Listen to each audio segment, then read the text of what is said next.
le livre de 1 Jean, les versets 1 à 2. 1 Jean, non s'il vous plaît, le verset 1 Jean 1, le verset 1 à 2. D'accord. Il dit, nous vous annonçons le message de celui qui est la parole de vie.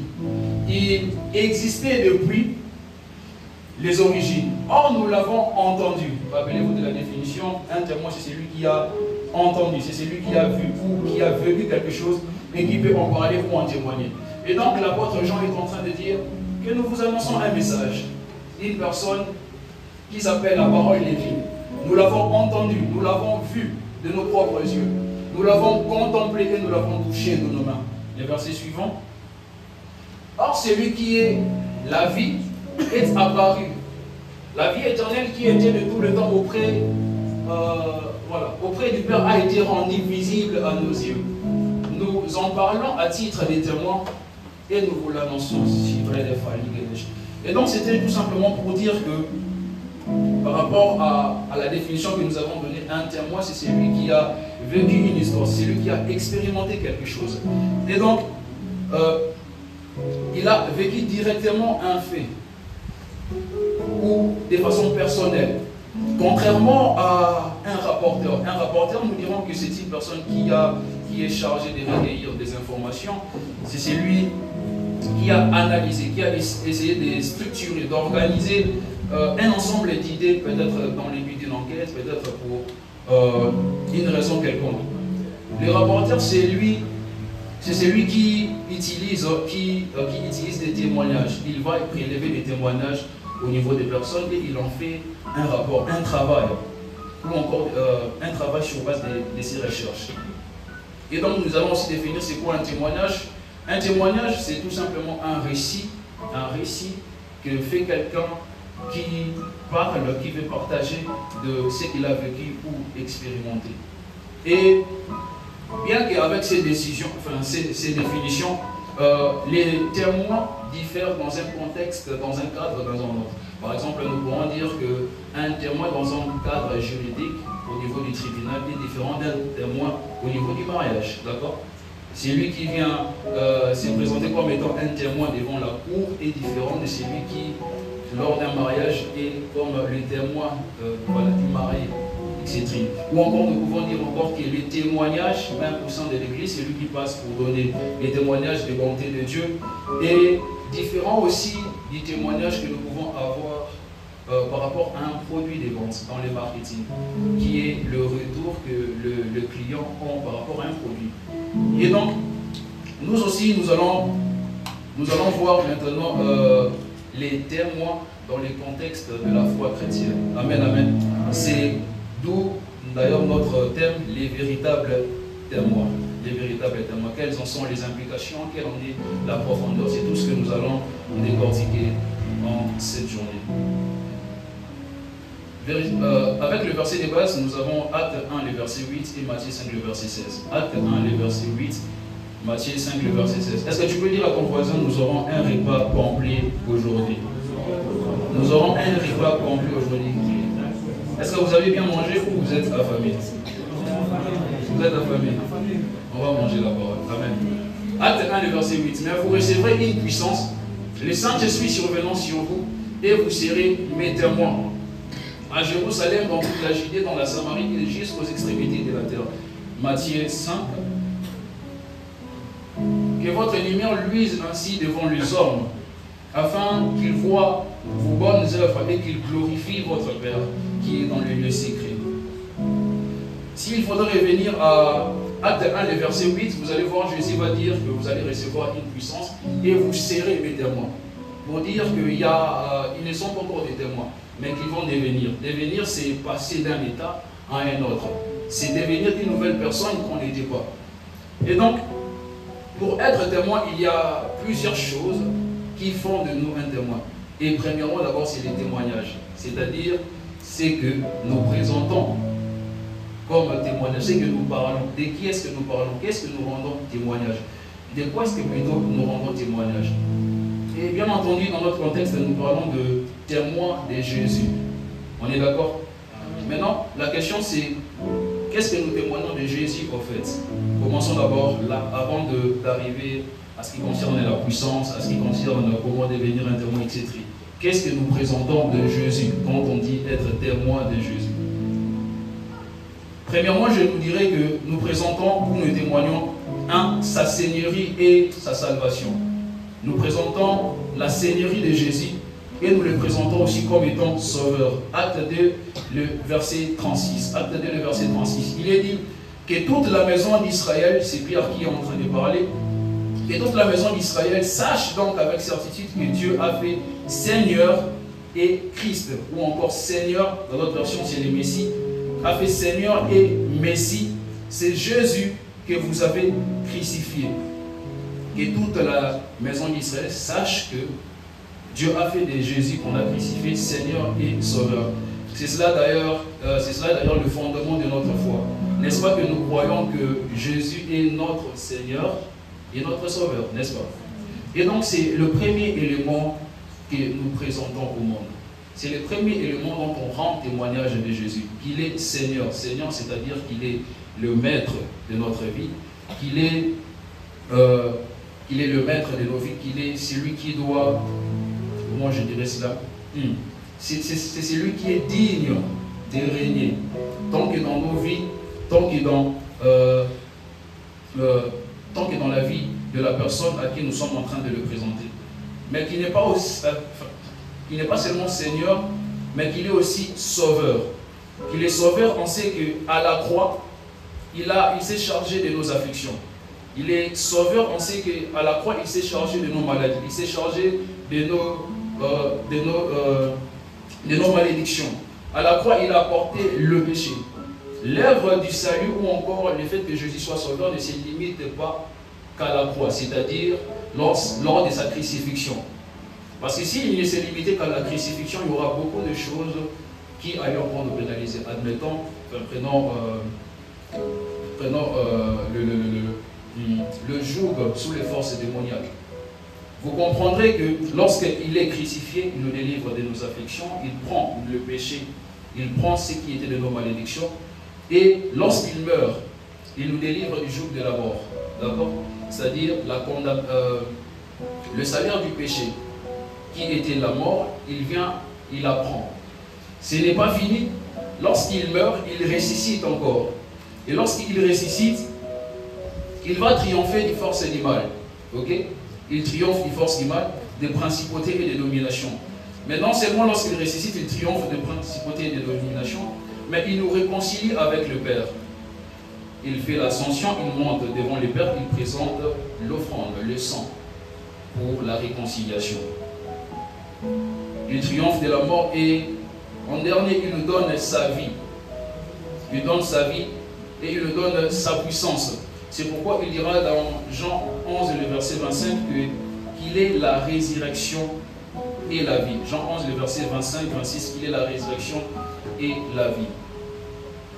Maintenant, bien que nous avons déjà vu ce que nous témoignons de Jésus, grosso modo, nous témoignons sa vie. Sa vie, il y a des faits marquants qui caractérisent vraiment notre témoignage. C'est la seigneurie du Seigneur et c'est les saluts qu'il nous apporte. Principalement fondé au niveau de la croix, l'œuvre de la croix. Et donc nous allons prendre notre prochain point qui est les méthodologies, sinon les aspects pour témoigner les Seigneurs. Nous avons vu ce qu'on témoigne de lui. Maintenant, nous allons voir comment est-ce que nous pouvons témoigner de lui. Parce que le but du message, le terme du message, c'est le véritable témoin. Et donc, des méthodes. Premièrement, nous avons la proclamation de l'évangile. Et deuxièmement, nous avons devenir un témoignage. Proclamer l'évangile. Et deuxièmement, nous avons devenir un témoignage. C'est quoi proclamer l'évangile? Proclamer l'évangile, c'est cet aspect où nous annonçons de façon directe la parole de Dieu. C'est où nous annonçons, où nous présentons les saluts. C'est cet aspect où nous sommes témoins, mais un témoin qui est actif. C'est-à-dire que nous engageons le langage verbal pour présenter la vie du Seigneur. En second plan, nous avons devenir un témoignage. C'est quoi devenir un témoignage? Devenir un témoignage, c'est la méthodologie qui est passive. Passive, pardon. Passive, on sait que nous ne proclamons pas directement Jésus au travers du langage, mais nous devenons un témoignage, c'est-à-dire nous menons une vie qui est supérieure, nous menons une vie qui est excellente et qui influence, qui glorifie à la gloire, enfin qui glorifie le nom de Jésus. C'est une vie qui est marquée par des aspects qu'on ne peut voir nulle part ailleurs que celui de Jésus. C'est-à-dire, au lieu de proclamer l'évangile, nous devenons nous-mêmes des évangiles vivantes et marchandes. Amen, amen. Et donc, ce sont les deux aspects. Donc, tu peux choisir ta méthodologie selon que tu le sens. Tu peux annoncer directement, verbalement l'évangile, mais où tu peux aussi devenir un signe ou un présage pour une nation. Je continue. Ok. Devenir un témoignage. Ésaïe 8, le verset 18, il dira, c'est Ésaïe qui va parler, il va dire que moi et les enfants que Dieu m'a donnés sommes des signes et des présages pour cette génération. C'est juste pour dire qu'il y a l'aspect où l'on peut devenir littéralement un témoignage. Ce n'est pas dire que je ne prêche pas Jésus, mais c'est que je change une méthodologie. Au lieu de prêcher Jésus directement, mais je vis plutôt la vie de Jésus. On n'est pas utiliser d'autres expressions que je vais expliquer un peu plus bas. Et donc le but de cette volée, c'est de présenter que Jésus est vivant. On est d'accord, parce qu'on parle de Jésus, c'est pour prouver qu'il est en vie. Le fait est que s'il est bien vivant, nous devons être en mesure de voir ce Jésus être ou encore faire comme il était avant et comme il faisait avant. Parce que nous parlons d'un Jésus qui est ressuscité. Ce n'est pas un Jésus qui est resté à la croix ou qui est resté encore à la tombe. Et donc, s'il est vivant à l'ère actuelle, il doit bien y avoir des moyens de prouver que c'est Jésus dont on parle et vivant là maintenant. C'est-à-dire qu'il est comme il était et qu'il peut faire comme il faisait. Il peut faire comme il faisait. Et c'est là que j'aimerais dire que c'est là que nous entrons en jeu. Est-ce que tu peux bouger ton voisin et tu lui dis c'est là que tu entres en jeu? Est-ce que tu peux le faire encore avec plus d'ardeur, s'il te plaît? Tu lui dis c'est là que tu entres en jeu. Et donc j'étais en train de dire que Jésus n'est plus sur terre, certes, mais puisque nous disons qu'il est vivant, on doit prouver ce que nous disons de son existence ou encore de sa vie. Mais comment? La réponse est en devenant justement des témoins. Et donc s'il faudrait redéfinir un témoin c'est une copie conforme,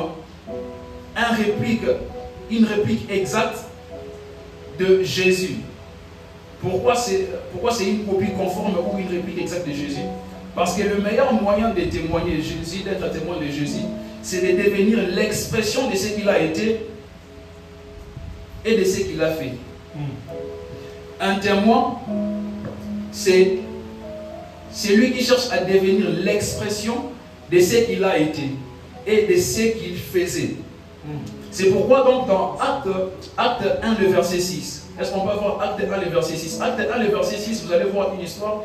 Les disciples, les apôtres vont s'approcher au devant du Seigneur, ils vont lui dire, ils vont lui demander, Seigneur, est-ce qu'en ces temps tu rétabliras le royaume d'Israël? Ils vont poser leur problématique. Parce que Jésus tendait à partir, il va leur dire que voilà, attendez à Jérusalem, etc.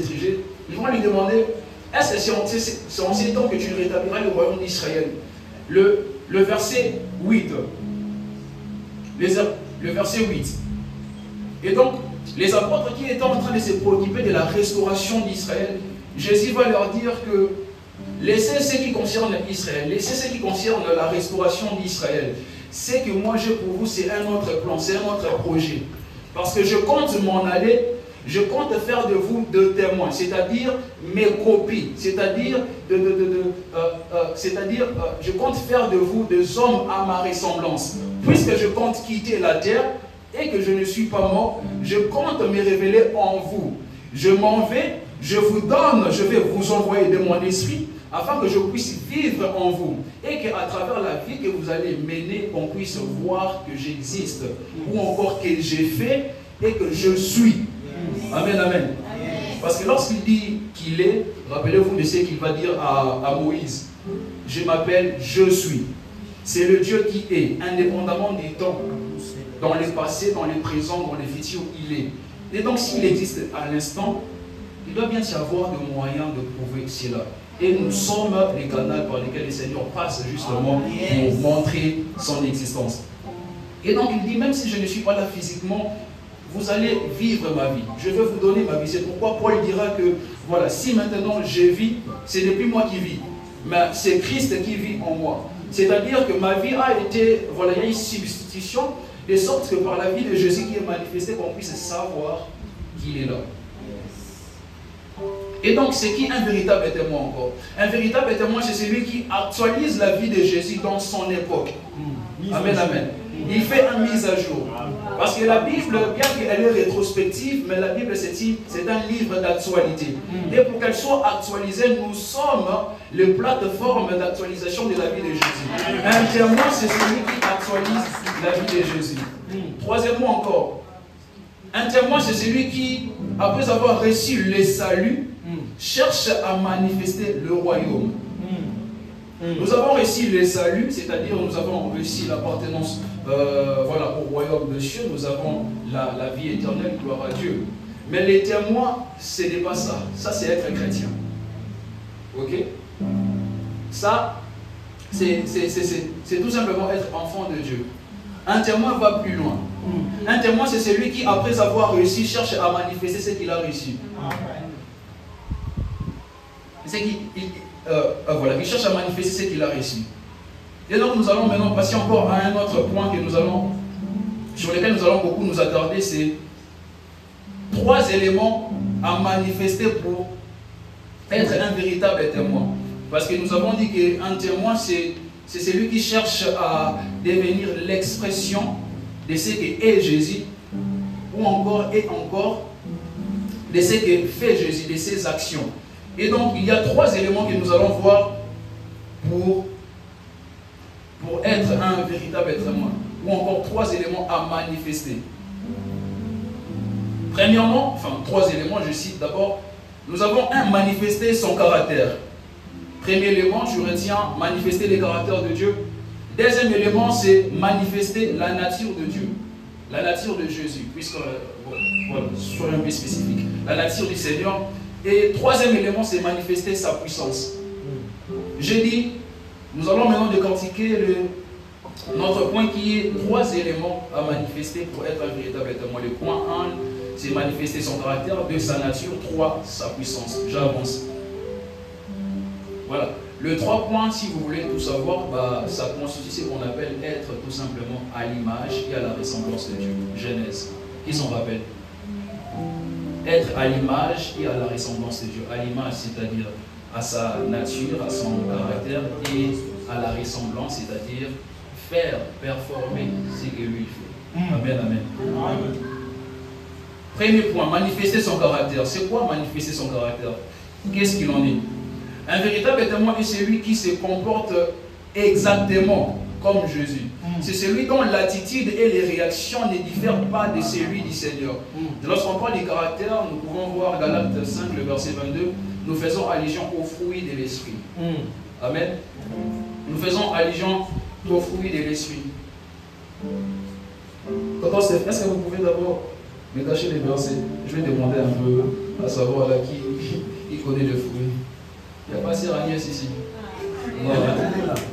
Elle est là. Elle est devant même. C'est Agnès. On va nous citer les fruits de l'esprit. Bon, on va passer. Tonton Steph, vous pouvez balancer le verset. Galates 5, le verset 22. Lisons nos Bibles. Amen, amen. Amen. Galates 5, le verset 22. Mais le fruit de l'esprit, c'est. Il ne dit pas son, mais c'est. Les fruits de l'esprit, c'est l'amour, la joie, la paix, la patience, la bonté, la bénignité, la fidélité, la douceur et la tempérance. Entre parenthèses. Pourquoi il dit c'est? Parce que le fruit de l'esprit, s'il faudrait donner un exemple, cela ressemblerait comme à la mandarine, un seul fruit, mais qui contient plusieurs morceaux. Ou encore, c'est là où on peut prendre, c'est là comme une rose, une fleur, mais avec plusieurs pétales. Ou encore, voilà, enfin, un fruit, mais avec plusieurs parfums, plusieurs saveurs. C'est un seul fruit qui est l'amour, mais qui est manifesté qui manifeste plusieurs facettes. Et donc, pourquoi? La façon dont je vais procéder, je vais citer l'élément à manifester, je vais essayer un peu de dire ce que c'est, et je vais donner pourquoi il est impératif de manifester l'élément en question. Amen, amen. Et donc, manifester son caractère, pourquoi il est impératif de manifester les caractères de Jésus? Premier point, parce que c'est un commandement dans lequel nous prouvons que Dieu, je répète, c'est un commandement dans lequel nous prouvons que nous venons de Dieu. C'est un commandement dans lequel nous prouvons que nous venons de Dieu et qu'il y a un Dieu qui s'approche des hommes. Jean 1 Jean plutôt 4. 1 Jean 4. Je n'ai pas envoyé le verset au multimédia. Veuillez m'excuser. 1 Jean 4, le verset 7. 1 Jean 4, on va voir le verset 7, le verset 9, le verset 12 et le verset 21. J'avais dit qu'on allait manger la parole. Amen, amen. Amen. Et donc, pourquoi il est impératif de manifester les caractères de Dieu? Parce que c'est un commandement dans lequel nous prouvons que nous venons de Dieu. C'est-à-dire notre origine est du Seigneur. Mais aussi, nous prouvons que c'est Dieu de qui nous venons vient aussi vers les hommes. Qu'est-ce qu'il dit? 1 Jean 4, 7.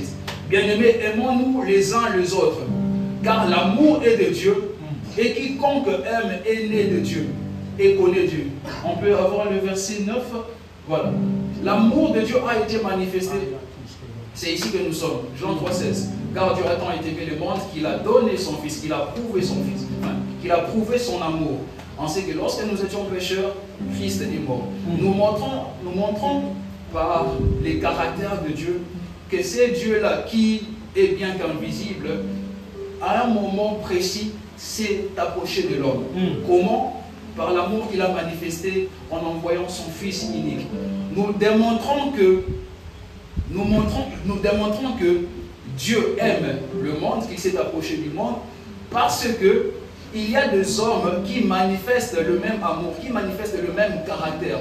Bien que Dieu soit invisible, nous sommes de ceux-là que le monde regarde premièrement pour reconnaître qu'il y a un Dieu qui aime. Amen. Le verset suivant, on va prendre le verset. Là, c'est le verset 9. Ok. On prend le verset 12. Le verset 12. Ok. Personne n'a jamais vu Dieu. Si nous nous aimons les uns les autres, Dieu demeure en nous. Et son amour est parfait en nous. Le verset 21. Prenons le verset 21. Et nous avons de lui, parce que j'avais dit que c'était un commandement, et nous avons de lui ces commandements, que celui qui aime Dieu aime aussi son frère. Comment pouvons-nous dire que nous aimons Dieu alors que nos frères nous le détestons? C'est la question. Et donc nous prouvons qu'il y a un Dieu qui aime, parce qu'il y a des gens qui témoignent de son amour, qui manifestent les caractères de Dieu. Je me suis fondé principalement sur l'amour, parce que c'est cela qui détient tout le reste.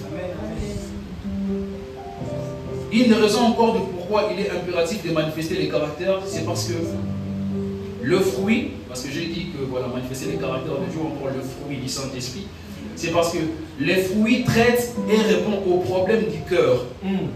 Les fruits traitent et répondent aux problèmes du cœur. Dans un monde rempli d'impudicité, dans un monde rempli de jalousie et de querelles, vous pouvez voir cela dans Galates 5, le verset 19. On peut juste afficher pour que les autres puissent avoir une vue. Parce que Galates 5, à la fin, là, c'est là où on est juste en train de parler des fruits de l'esprit. Et les fruits de l'esprit sont mis en contraste, de façon opposée aux œuvres de la chair. Et donc, Galates 5, le verset 19. J'étais en train de dire que le fruit de l'esprit, le fruit des caractères, traite et répond aux problèmes du cœur. Le problème du cœur. Dans un monde où l'impudicité règne, où l'impureté règne, où la dissolution règne, où les querelles règnent, la question que j'ai pour nous, tu rencontres quelqu'un qui est tombé en adultère. Comment est-ce que tu réagirais? Comment est-ce que tu réagirais? Vas-tu le condamner? Prenons l'exemple de la femme adultère. Amen. L'exemple de la femme adultère. En présence du Seigneur, qu'est-ce que Jésus manifeste? De l'amour, de la bonté, de la patience, de la douceur. La question aussi que j'ai pour nous, si tu n'as pas les caractères de Dieu ou encore le fruit de l'esprit, comment est-ce que Dieu peut t'utiliser pour montrer son amour envers quelqu'un? Yes. Quelqu'un qui est abattu. Ok? Toi qui es de caractère brutal, toi qui parles mal aux gens, comment est-ce que Dieu peut t'utiliser pour montrer que j'aime ma fille? Amen, amen. Amen. Voici le pourquoi il est impératif de manifester les caractères ou encore le fruit de l'esprit. Matthieu 5, le verset 14, on y va apprendre, il dira que errez les affligés, les béatitudes. Errez les affligés car ils seront consolés. Dieu ne va pas descendre, voilà. Nous sommes des canaux, nous sommes des moyens. Dieu montre la consolation par une parole, par un acte qui vient de nous. Amen. Ok, troisième point encore toujours. Pourquoi il est impératif de manifester le fruit? Parce que le caractère crie plus fort que le don, ou même que les témoignages que nous donnons. Lorsque tu viens me donner un témoignage ou que tu me manifestes la puissance, tu viens faire tomber les gens comme les frères exaucés ici. Bien que tu puisses le faire, le caractère que tu as crie plus fort que le don, que l'expression du don, ou encore même le témoignage. Venir me parler du Seigneur, je suis comme ça, nanani, nanana. Mais si ton caractère laisse à désirer, désolé, mais je n'entendrai pas. Parce que le caractère est en train de crier tellement que je vois ta méchanceté. Parce que lorsque j'avais faim, tu ne m'as pas donné à manger, mais tu me dis que tu m'aimes. Amen. Le caractère crie plus fort que le don. Un autre point, mais que je vais laisser en 6 points, le caractère fait asseoir la puissance de Dieu. On va voir cela plus tard. C'est-à-dire, le caractère, les caractères fait asseoir la puissance de Dieu. Sans caractère, désolé, la puissance m'agache. On ne peut recevoir la puissance si on n'a pas les caractères du donateur. Parce que la puissance de Dieu, dans la vie de quelqu'un qui n'a pas les caractères du donateur, est destructrice. Voyons Lucifer. Lucifer, c'est quelqu'un qui est puissant, très puissant, mais sans caractère, sans vertu. Et d'ailleurs, c'est même en cela aussi que nous reconnaissons le démon, etc. Parce qu'en réalité, les démons ne sont pas noirs. Les démons ne sont pas ouverts des mascarades, etc. Mais c'est parce que lorsqu'ils sortent, ils ne manifestent pas, ils ne dégagent pas cette essence, les caractères divins. Amen. Amen. Je passe directement. Deuxième point, j'avais dit que, voilà, deuxième élément pour manifester, pour témoigner Christ, c'est manifester sa nature. C'est manifester sa nature.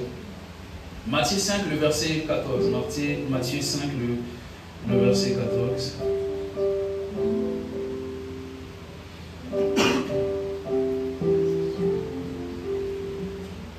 Matthieu 5, le verset 14. Il sera dit que vous êtes la lumière du monde. Une ville située sur une haute montagne ne peut être cachée. Et particulièrement dans manifester sa nature, il y a beaucoup d'éléments. Et moi, je vais m'attarder principalement sur manifester cette nature qui est de la lumière. Dans le contexte ou dans le cadre de la société, ou encore du milieu professionnel. Manifester le caractère, il dira, la nature, il dira que vous êtes la lumière du monde. Une ville qui est située sur une montagne ne peut être cachée. Ne peut être cachée. Malheureusement pour nous aujourd'hui, nous en tant que jeunes, il y a peu de jeunes qui aspirent à atteindre une certaine à monter jusqu'à un certain niveau d'influence. À monter jusqu'à un certain niveau d'influence. Afin de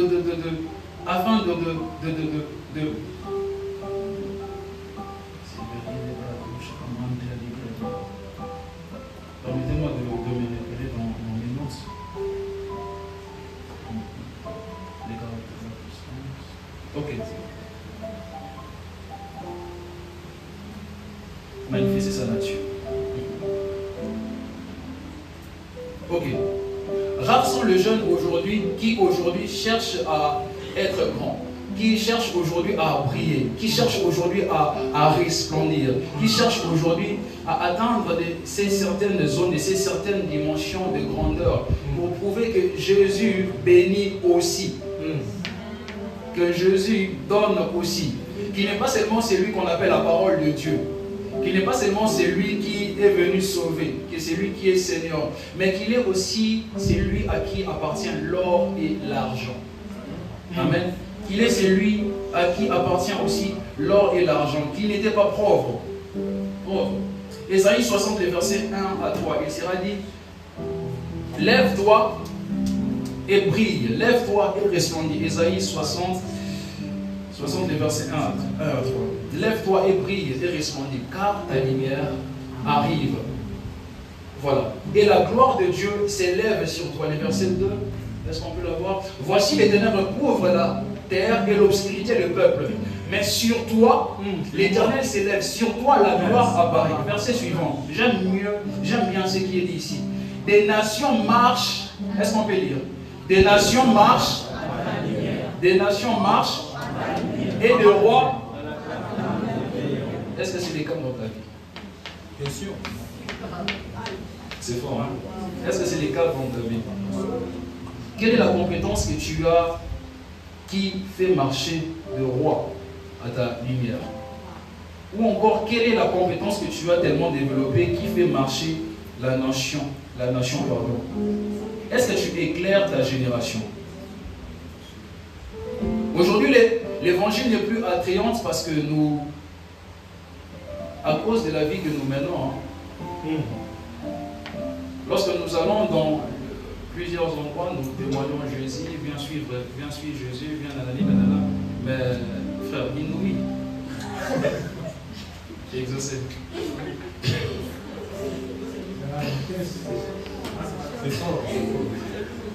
L'évangile n'est plus attrayant à cause de la vie, la qualité de vie que nous menons. À cause de la qualité de vie que nous menons. Nous devons chercher à mener aussi cette vie qui est à succès. Cette vie qui est caractérisée d'une réussite. Parce que la vie du Seigneur, c'est une vie qui était totalement épanouie. C'est une vie qui était totalement épanouie. Le Seigneur, lorsque nous venons sur terre, il dépose en nous ce qu'on appelle des talents. Amen. Il dépose en nous ce qu'on appelle des talents. Païen ou pas païen, à la naissance, nous avons quelque chose de Dieu. Et qui, lorsque nous travaillons cette chose, nous l'aiguisons. Qui, lorsque nous maîtrisons cette chose, cela devient une compétence. Okay? Un talent qui est travaillé devient une compétence. Et une compétence, c'est ce qui donne la valeur et qui fait la richesse d'un homme dans une société. La compétence, c'est cette chose sur laquelle on place une demande sur ta vie. C'est ce qui fait de nous quelqu'un de référence, de valeureux, une icône. Et donc, nous devons aussi chercher à atteindre ces sphères. Je me rappelle, on était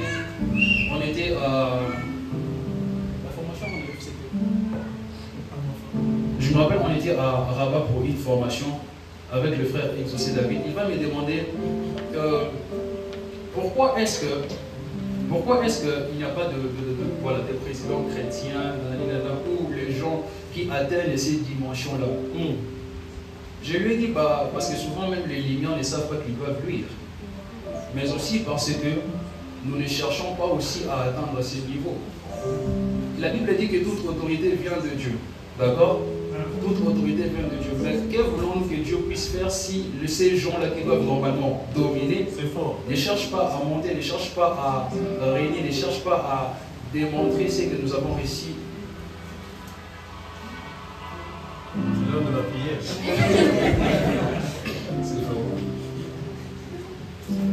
Et donc, voilà. Pourquoi il est impératif? Je me suis un peu attardé à voir quelles sont les propriétés de la lumière. D'accord? Quelles sont les propriétés de la lumière? La lumière n'a pas besoin de matière pour se propager. Même dans les vides, il peut passer. Ainsi, en est-il de quelqu'un qui cherche à rayonner, qui cherche à briller? Tu n'as pas besoin forcément de grandes choses, des plateformes. Avec ce que le Seigneur a déposé en toi, tu peux luire, tu peux être une référence. Et lorsque nous faisons cela, c'est toujours pour la gloire du Seigneur. Rappelez-vous que je dis qu'il y a des moyens d'être témoin pour clamer l'évangile ou encore en devenant un témoignage. C'est lui qui cherche à luire est un témoignage. Amen. Et donc j'avais une propriété encore, pardon.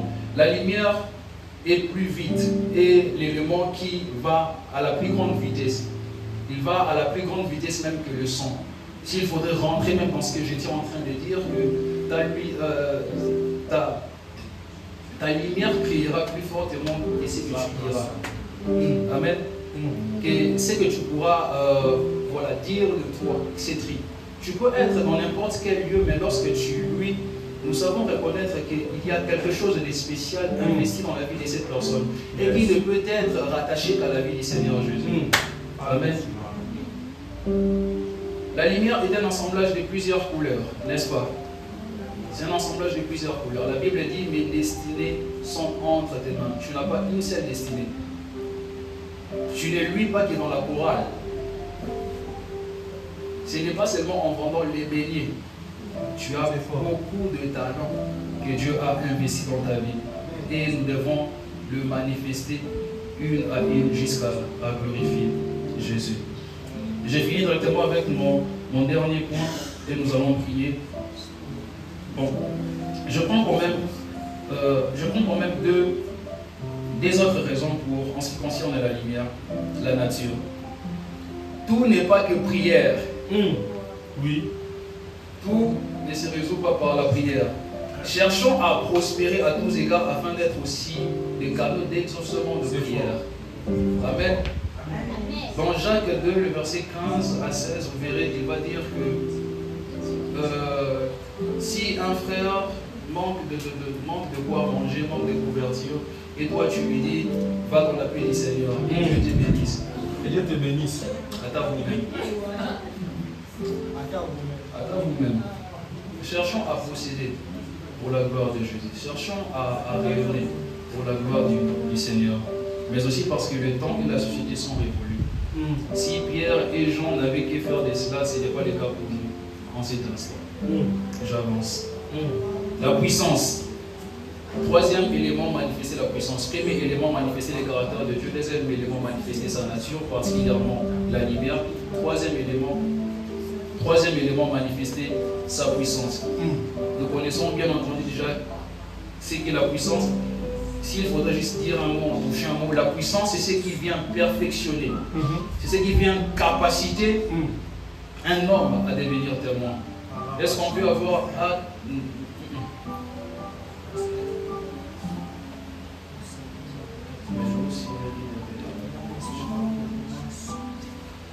Acte 1, le verset 8. On va quand même faire ces détours avant de donner les impératifs. Acte 1, le verset 8. J'ai dit que la puissance, c'est ce qui vient perfectionner, c'est ce qui vient capaciter un homme et faire de lui un témoin. Mais vous recevrez une puissance, le Saint-Esprit survenant sur vous, et vous serez mes témoins. Il y a plusieurs courants. Dans un courant de la prédication de l'évangile, il sera dit qu'ils avaient déjà reçu le Saint-Esprit. Ok? Ils avaient déjà reçu le Saint-Esprit, c'est-à-dire que l'Esprit commençait déjà un travail intérieur. Et donc, il manifestait déjà le caractère de Dieu. Ok? Mais il va pour autant leur dire, attendez à Jérusalem jusqu'à ce que vous allez recevoir une puissance. Et cette puissance fera que vous soyez mes témoins. Comme quoi que aussi longtemps qu'il n'y avait pas de puissance, il n'était pas des témoins. Amen. Rappelons-nous du thème, les véritables témoins. Rappelons-nous du thème, les véritables témoins. quitter un état à un autre. La capacitation divine. Pourquoi il est impératif de manifester la puissance? Un, parce que nous en avons besoin. Nous en avons besoin pour annoncer l'évangile. Oui. Nous en avons besoin pour annoncer l'évangile. Et sans laquelle notre témoignage est sans fruit. Yes. Et a pour résultat la frustration. Sans puissance, il nous est impossible d'annoncer l'évangile et porter des fruits. Si nous essayons, nous serons frustrés. Oui. Pourquoi? Parce que tu vas parler à quelqu'un, bah, ça fait 5 ans, voilà, aucun changement, ta parole là, elle a oublié.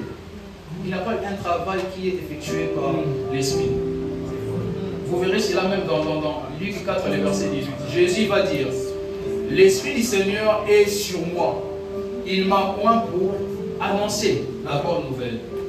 Annoncer la bonne nouvelle, proclamer Christ, nous avons besoin de la puissance. Oui. Ce n'est pas quelque chose que nous faisons de nous-mêmes, par nos propres forces, par notre propre sagesse, connaissance. Mais nous devons avoir la puissance. Je disais encore que sans laquelle notre témoignage ou encore notre travail sera sans fruit et sera résultat de frustration. Rappelez-vous de Pierre. Acte 2, le verset 15 jusqu'à 41. Entre nous, qu'est-ce que Pierre avait dit d'extraordinaire? Qu'est-ce qu'il avait dit d'extraordinaire? Juste 2 ou 3 lignes comme ça. Mais le résultat dans le verset 41, acte 2, le verset 41, il sera dit que et il eut ces jours-là, enfin ils eurent le cœur vivement touché. Et à la fin, il eut, voilà, le nombre des disciples s'augmentant d'environ 3000 âmes. Qu'est-ce qui produit ces résultats? C'est la puissance. La puissance de Dieu. Deuxième élément, car nous n'avons pas à lutter contre la chair et le sang, mais contre la force des ténèbres, contre des esprits qui sont en cause d'oppression, de possession, de maladies, des blocages et des échecs. Nous n'avons pas à lutter contre la chair et le sang, mais c'est contre des esprits. Lorsque nous parlons au cœur, ce n'est pas seulement au cœur que nous parlons, ce n'est pas seulement au cœur dont nous faisons face. Il y a des esprits derrière, dans les mondes, dans les cercles territoriaux, dans les cercles spirituels. Toujours dans Luc 4, le verset 18 à 19, vous allez voir après, Jésus va dire, l'Esprit du Seigneur est sur moi, il m'a point pour délivrer les captifs, pour sauver les aveugles, pour guérir, etc. C'est effectué par la puissance. Parce qu'on a dit qu'il faut être l'expression de ce que Jésus était, mais aussi de ce qu'il faisait. Si Jésus existe aujourd'hui, bah, autant mieux le prouver par des actions. N'est-ce pas? Ephésiens 6, le verset 12, nous avons les armes de l'esprit, etc. Mais aussi, pourquoi je chute déjà? Parce qu'il y a beaucoup de religions vertueuses. N'est-ce pas que si on amène un moine ici, admettons, le bouddhisme, si on amène un moine ici, forcément, il a même beaucoup de vertus que nous. Surtout le caractère. Le caractère, exactement.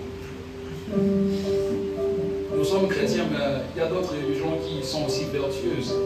Mais qu'est-ce qui fait la différence? C'est la puissance du Dieu vivant. C'est ce qui différencie. C'est ce qui fait la différence lorsque vous allez rencontrer, vous rencontrez avec nos frères qui vont prôner certaines valeurs, etc. Mais lorsqu'il faudra performer, il y a une différence. C'est cette même chose que nous avons vue avec Élie et les prophètes de Baal. Ils disaient des choses, mais ce sont les actions qui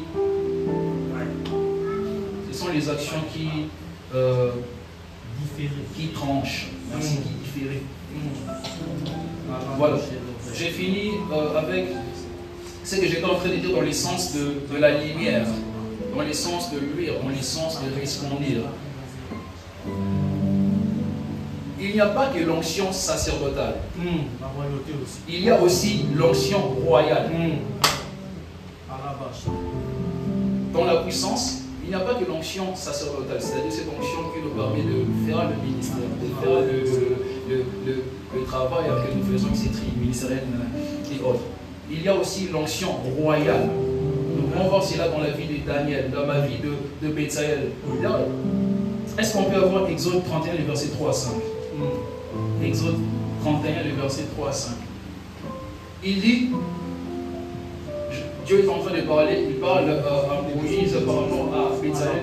Je l'ai rempli de l'Esprit de Dieu, des sagesses, d'intelligence et des savoirs pour toutes sortes d'ouvrages. Le verset suivant. Je l'ai rendu capable de faire des inventions, de travailler l'or, l'argent et les reins. Dégraver, c'est la puissance, dégraver le pierre à enchâsser, de travailler le bois et d'exécuter toutes sortes d'ouvrages. Dis avec moi toutes sortes d'ouvrages. Toutes sortes d'ouvrages. Nous avons besoin de la puissance de Dieu pour exceller même dans les cercles professionnels. Nous avons besoin de la puissance de Dieu. Comment cela fonctionne? Rappelez-vous que je vous avais dit que Dieu nous donne ce qui est talent, qui une fois travaillé devient compétence. Et la puissance de Dieu descend justement sur la compétence, afin de faire ressortir l'éclat. Ésaïe 60, on avait dit que le peuple marche à ta lumière, des nations à l'éclat. Il peut y avoir beaucoup de gens qui font la même chose, mais sur toi il y aura quelque chose de particulier. Pourquoi? Il y a une puissance qui accompagne, il y a une onction. Dans le royaume babylonien, il y avait les satrapes, il y avait tous ces gens-là qui étaient sages. Mais Daniel les surpassait tous. Pourquoi? Parce qu'il y avait un esprit supérieur, la puissance de Dieu. La puissance de Dieu.